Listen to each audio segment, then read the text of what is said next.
Have you ever felt like your mind is a web browser with 50 tabs open and you don't know where the music is playing from? You sit down to study or work, but within 5 minutes, you're scrolling, staring at the wall, or thinking about something that happened 3 years ago. This was the daily reality for a young boy living in a small, quiet town. He wasn't just weak in his studies, he was tormented by them. Every exam returned with red marks. Every teacher's glance felt like a judgment. His classmates labeled him the slow one, and eventually the worst thing happened. He started believing them. He fell into what psychologists call learned helplessness. He wanted to improve, but his mind was a restless monkey, jumping from fear to boredom to distraction. He would sit for hours with a book but absorb nothing. He was fighting a war against his own brain, and he was losing. One day, a friend told him about a Zen master visiting the nearby hills, a man said to possess the secret of one-pointed concentration. Desperate and out of options, the boy hiked up the hill the next morning, determined to find a cure for his broken mind. When he arrived, the master was deep in meditation, sitting as still as a mountain. The boy waited. When the monk finally opened his eyes, the boy couldn't hold it back. He burst into tears. "Sir, please save me. I am stupid. I try to focus, but I can't. I read, but I forget. Everyone says I am hopeless, and I think they are right. How do I fix a broken brain?" The monk looked at him with eyes full of compassion and smiled. "My child," he said, "your brain is not broken.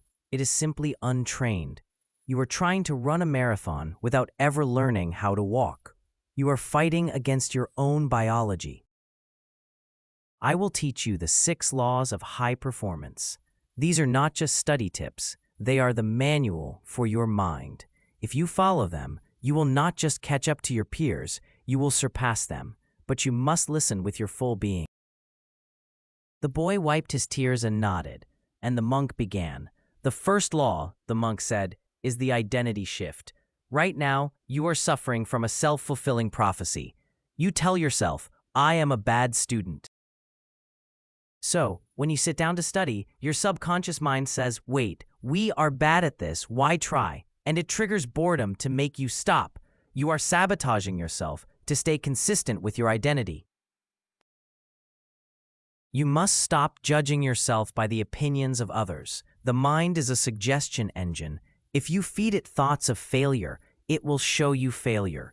If you feed it thoughts of growth, it will find a way to grow. From today, you must change your internal dialogue. Do not say, 'I am weak.' Say, 'I am training.' Believe you are capable, and your brain will start activating the resources to prove that reality true. You become what you constantly think." The second law, the monk continued, is the breath anchor. You say you cannot focus. That is because your attention muscle is weak. To build it, you need a gym. That gym is meditation. To memorize more in less time, you need to enter a flow state. Here is the specific technique, the backward countdown. Sit straight. Close your eyes. When you breathe in, focus purely on the sensation of air. When you breathe out, mentally count 50. The next breath out, count 49, then 48. Go all the way down to 1. Why does this work?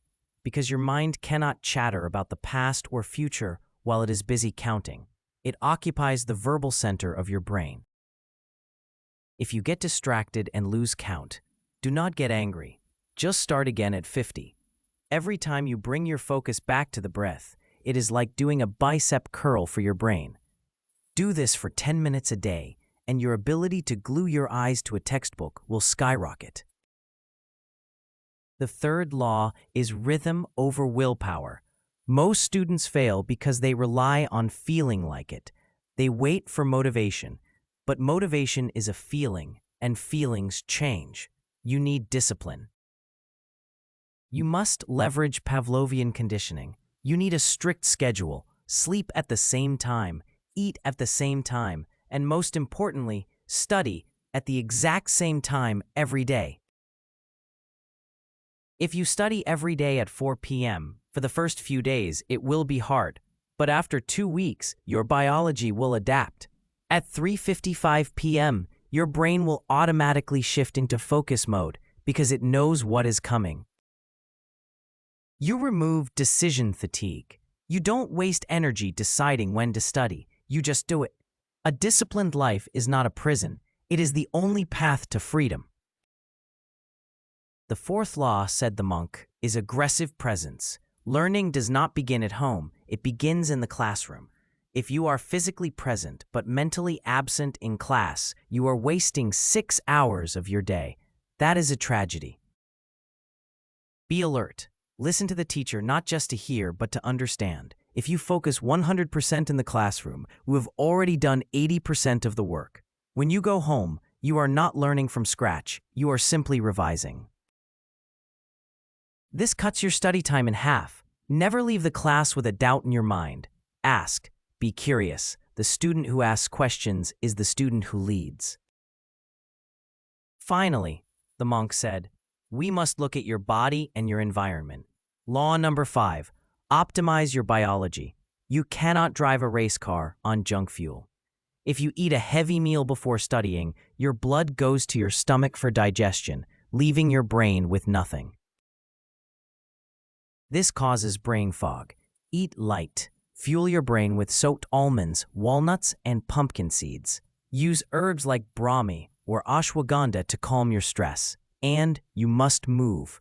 30 minutes of exercise is not for your muscles. It is to pump oxygen to your brain. And law number 6, create a deep workzone. Never study on your bed. Your brain associates the bed with sleep. If you study there, we will feel sleepy. It is a psychological trigger. Sit at a desk and remove the enemy, your phone.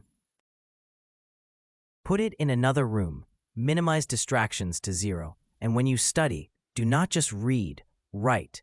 Take short notes. This is called active recall. Writing forces your brain to process information deeply, moving it from short-term to long-term memory. The young boy bowed to the master. He realized that success wasn't magic. It was a system. He went back to his town and applied these 6 laws. He didn't become a genius overnight. That is a myth. But day by day, his focus sharpened. His confidence returned.